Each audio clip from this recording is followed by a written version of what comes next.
इस वक्त मुझे ये बताना है कि हर घर में अल्हम्दुलिल्लाह इफ्तार के वक्त खजूर होती है। अल्हम्दुलिल्लाह बहुत ही कम ऐसे इक्का दुक्का घर होंगे जहां इफ्तार में खजूर का इंतजाम नहीं होता होगा, वरना बाकी हर घर में कहीं मदीना मुनव्वरा की खजूर है तो कहीं ईरान की खजूर है, कहीं लंबी खजूर है, कहीं अजवा खजूर है, कहीं बरनी तो कहीं कलमी, कहीं बहुत प्यारी प्यारी खजूरें होती हैं। लेकिन खजूर खाने का मसनून तरीका क्या? हम लोग क्या करते हैं, जैसे अजान हुई मगरिब की या इफ्तार का वक्त हुआ, अल्लाह माला सुन तो अभी कामन तो दुआ पड़ी और दुआ पढ़ने के बाद सीधे खजूर हमारे मुंह में नहीं। उस वक्त भी मेरी माँ बहनों और मेरे मोहतरम दोस्तों और बुजुर्गों अगर ख्याल रखे तो बहुत अच्छा होगा।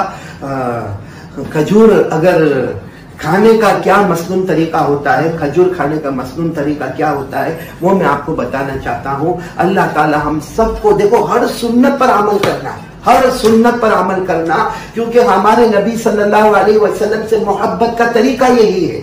इमाम मालिक रहमतुल्लाह अलैह ने फरमाया, हजरत नूह की कश्ती में जो बैठे, हजरत नूह अलैहिस्सलाम ने कश्ती बनाई थी, जो कश्ती में बैठे वो बच गए और जो कश्ती से बाहर गए वो डूब गए। जो कश्ती में बैठे वो बच गए और जो कश्ती से बाहर गए वो डूब गए।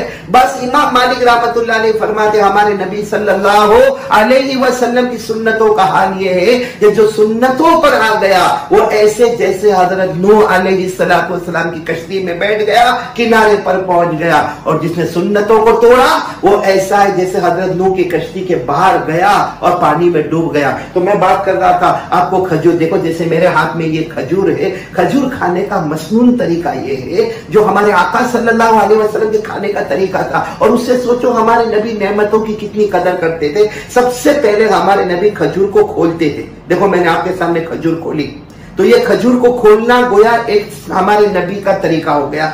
फिर उसके बाद हमारे नबी बीज को निकालते थे, जैसे ये बीज निकला और उसको चूसते थे। ये हमारे नबी खजूर को चूसते थे, तो खजूर को बीज को निकालना और चूसना ये दूसरा तरीका हो गया। फिर हमारे नबी उसको अपनी 2 उंगली पर रख लेते थे, 2 उंगली पर, एक रिवायत में 2 उंगली, एक रिवायत में अंगूठे का भी जिक्र आता, और फिर उसको दस्तरखान पर फेंक देते थे। वो बीज को दस्तरखान पर फेंक देते थे। अब बाकी जो खजूर है फिर हमारे नबी खा लेते थे। अगर हम इसको थोड़ा थोड़ा अलग करें तो सोचे, खजूर खोलना एक सुन्नत, फिर बीज को निकालकर चूसना दूसरी सुन्नत, फिर अपनी उंगलियों पे रखना तीसरी सुन्नत, और फिर उसको दस्तरखान पर फेंक देना ये चौथी सुन्नत बीज को, और बाकी खजूर को खा लेना पांचवी सुन्नत। अगर हम इसको अलग करें तो 5 और 6 तरीके निकलेंगे, तो एक तरीके पर 100 शहीदों का सवाब, तो इंशाअल्लाह एक खजूर पर 500 से लेकर 600 शहीदों का सवाब हमको नसीब हो जाएगा। ये एक सुन्नत आपको बतानी थी, बहुत जरूरी थी, जो मैंने आपको बता दी। इंशाअल्लाह आपसे हम खजूर